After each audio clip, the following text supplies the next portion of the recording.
वडील, पप्पा, डॅडी बोलायला किती छान वाटतं नाही? पण आपण कधी कधी मुद्दामून जाणून बुजून बाप. आज अशाच एका बापाची एक कहाणी. आई घराचं मांगल्य तर वडील घराचं अस्तित्व असतं. पण या अस्तित्वाला खरंच आम्ही कधी समजून घेतलंय का? वडिलांना महत्व असूनही त्यांच्याविषयी फारसं बोललं जात नाही. लोकांनी वडील रेखाटलेले, पण तेही तापट, व्यसनी, मार झोड करणारे.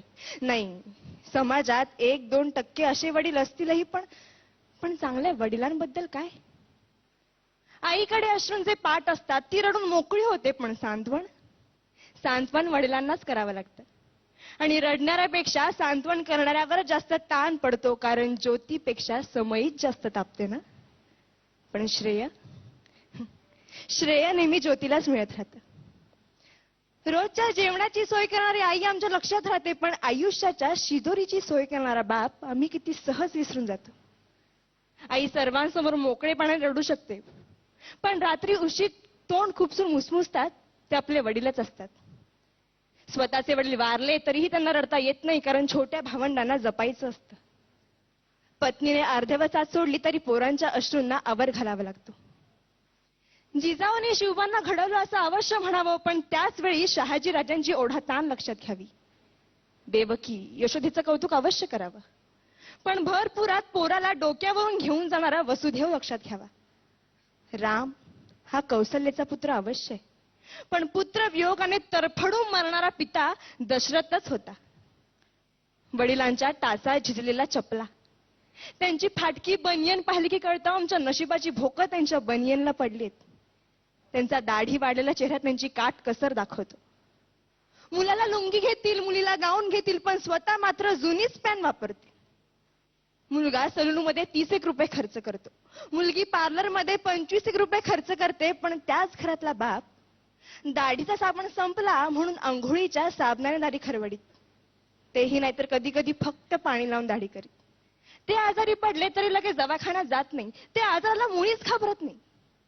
पण डॉक्टर एखादा महिना घरी आराम करायला लावेल यांची त्यांना भीती वाटते, कारण मुलीचं लग्न, पोराचं शिक्षण बाकी असतं. घरात उत्पन्नाचं दुसरं साधन नसतं, ऐपत नसते, तरी मुलाला मेडिकल इंजिनिअरिंगला प्रवेश मिळवून दिला जातो. ओढाताण सहन करून पोराला दर महिन्याला पैसे पाठवले जातात. सर्वच नसली तरी काही मुलं अशी असतात की तारखेला पैसे येताच मित्रांना परमिट रूम मध्ये पार्ट्या देतात, आणि ज्या वडिलांनी पैसे पाठवले त्या वडिलांची टिंगल करतात. एकमेकांच्या वडिलांच्या नावाने एकमेकांना हाका मारतात. ज्या घरात वडील आहे त्या घराकडे कोणीही वाईट नजरेने बघू शकत नाही, कारण घरातला कर्ता जिवंत असतो. तो जरीही काही करीत नसला तरी तो त्या पदावर असतो, घरच्यांचं कर्म बघत असतो, सांभाळत असतो. आई असण्याला अथवा आई होण्याला वडिलांमुळेच अर्थ असतो. कोणत्याही परीक्षेचा निकाल लागल्यावर आई जवळची वाटते, कारण ती जवळ घेते, कवटाळते, कौतुक करते.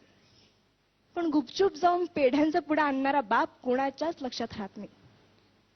चटका बसला, ठेच लागली, फटका बसला तर आई ग हाच शब्द बाहेर पडतो. पण हायवेचा रस्ता ओलांडताना एखाद्या मोठ्या ट्रकने अचानक ब्रेक लावला तर बाप रे हाच शब्द बाहेर पडतो. कारण छोट्या संकटांना आई चालते हो, पण मोठी वादळ पेलताना बापच आठवतो. काय पटतंय का? मंगल प्रसंगी अख्खं कुटुंब जातं, पण मैताच्या प्रसंगी बापालाच जावं लागतं. मुलाच्या नोकरीसाठी साहेबांपुढे लाचार होणारा बाप, मुलीच्या स्थळासाठी उंबरठे झिजवणारा बाप, खर्चांसाठी स्वतःच्या व्यथा दडपणारा बाप खरंच किती ग्रेट असतोय. वडिलांचं महत्व कुणाला कळतं? लहानपणीच वडील वारल्यावर अनेक जबाबदाऱ्या खूप लवकर पेलाव्या लागतात. त्यांना एका गोष्टीसाठी तरसावं लागतं. बाबांना पूर्णपणे समजून घेणारी असते ती म्हणजे त्या घरातील मुलगी. सासरी गेल्यावर अथवा घरापासून दूर असताना वडिलांशी फोनवर बोलताना त्यांचा बदललेला आवाज ते एका क्षणात ओळखते आणि 17 प्रश्न विचारायला सुरुवात करते. कारण कोणतीही मुलगी वडिलांना जपते, जाणते. इतरांनी आपल्याला एवढंच जपावं एवढीच त्यांची अपेक्षा असते. धन्यवाद.